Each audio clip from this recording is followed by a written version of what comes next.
Hey everyone, what's up riders, adventurers, and petrol heads? Today I've got something pretty awesome to share. QJMotor has just pulled back the curtain on their brand new adventure tour pair for 2025-26, the SRT900S and the SRT900SX. If you're into middleweight adventure bikes that combine road comfort, off-road capability, and good value, you're going to want to stick around for this one.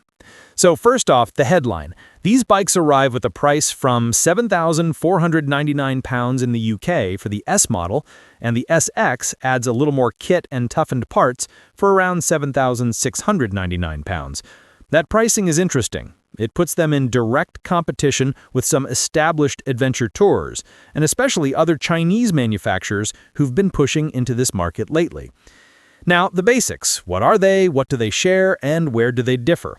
At their heart, both the SRT900S and the SX share the same 904cc parallel twin engine, built for Euro 5 Plus compliance.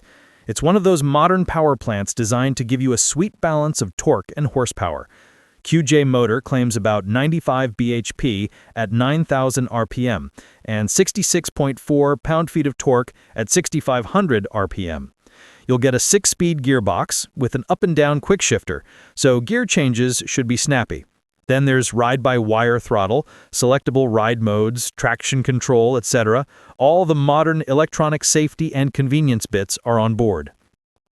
Let's talk design and riding style, because this is where the S versus the SX start to diverge. The S version leans more road-oriented. It features cast aluminum wheels, 17-inch front and rear. That gives you a more street-friendly setup, lighter rotating mass, and a lower cost. The seat height is about 815 millimeters. The SX, on the other hand, is the more adventure, off-road capable sibling. It swaps in tubeless spoked wheels with a 19-inch front and 17-inch rear. That 19 up front helps when you hit rough stuff, loose surfaces, gravel, etc. The SX also raises the seat height a bit to 835 millimeters, gives you more ground clearance, and comes with a hard luggage setup pre-mounted, 3-piece luggage included in the price. That makes it more ready for longer trips, touring adventures, and carrying gear. Both versions give you 24-liter fuel tanks, which are claimed to deliver vast distances between fill-ups. They didn't pin down exact ranges yet, but for touring, this is a good sign.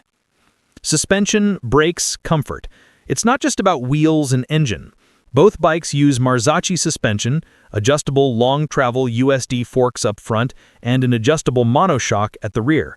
And they've got quite decent ground clearance, 210 millimeters, so even though the S is more road-oriented, it isn't totally scared of that dirt once in a while. For braking, you've got Brembo components, twin 320 millimeter discs up front with radial 4-piston calipers, and a 260 millimeter disc at the rear. Dual-channel ABS comes standard. That's reassuring. Good stopping power is essential when you're loaded up or when the terrain turns tricky. On comfort side, both get heated grips and a 2-piece heated seat. Also a full-color TFT dash with things you expect, like a gear indicator, tire pressure monitoring. You can mirror your smartphone via Bluetooth for navigation and notifications. Plus 2 USBs, 1A, 1C, full LED lighting front and rear, plus hand guards, crash bars. It seems they've thought through rider comfort, touring practicality, and off-road protection too. So what are the design highlights? Well, it looks like QJMotor went for rugged, purposeful styling. The chassis architecture, styling, weight distribution, everything seems tuned to make these bikes feel confident both on tarmac and on less predictable surfaces. The SX especially gives you that ready-for-anything vibe.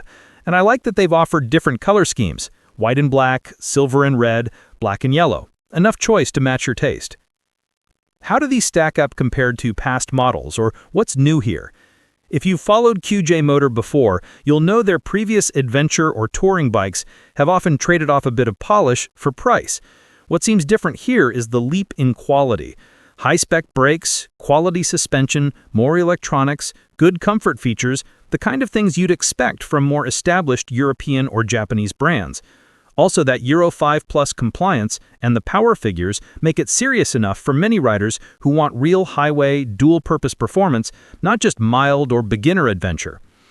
It doesn't appear to be a hybrid in the sense of electric plus petrol. That term sometimes gets tossed around, but in this case, there's no announcement of electric assist or battery hybrid powertrain. It's a traditional internal combustion engine. So for now, hybrid is not part of this story. If that changes, I'll let you know. Based on purely what is public, it's ICE through and through. So who are these bikes really for then? If you're someone who does a lot of highway miles, long touring, occasionally carrying gear, who wants a bike that can handle mud, gravel, mild off-road, but also be pleasant in city or pavement life, the SX is especially appealing. If you're more road-bound, want comfort, maybe lower weight, and a more manageable height, the S might hit the sweet spot. Let's briefly think of downsides or what to watch out for, keeping it real. Seat height on the SX is higher. 835 millimeters isn't small, so riders with shorter inseams might find mounting or low-speed maneuvering tougher. Also, spec is good, but real-world durability, after-sales support, parts availability will matter a lot. And although the 24-liter fuel tank is generous, actual fuel consumption plus how comfortable the seat is on long rides will determine how vast those distances really are. Also, while priced competitively, you're still paying a good chunk, and the extra cost for the SX version is meaningful. You're getting extra gear, but depending on where you live, import costs, dealer markups, that price could shift, so check your local availability.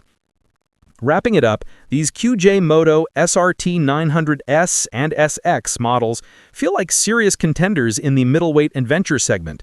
Great spec, modern features, solid adventure credentials, and realistic pricing. If they deliver what they promise in terms of ride, comfort, and reliability, they could be game changers for people who've wanted adventure touring performance without paying premium prices. If you're excited about this as I am, hit the like button, drop a comment. Are you more drawn to the S or the SX? Would you go adventure off-road or mostly road touring? If you want, I can dig up more about test rides once those become available, maybe compare it to bikes like the Triumph Tiger, KTM's offerings, etc. in detail. Don't forget to subscribe for updates because I'll be following this bike closely as more reviews, range data, and riding impressions come out. Thanks for riding along with me today. Until next time, stay safe on two wheels and keep chasing those horizons.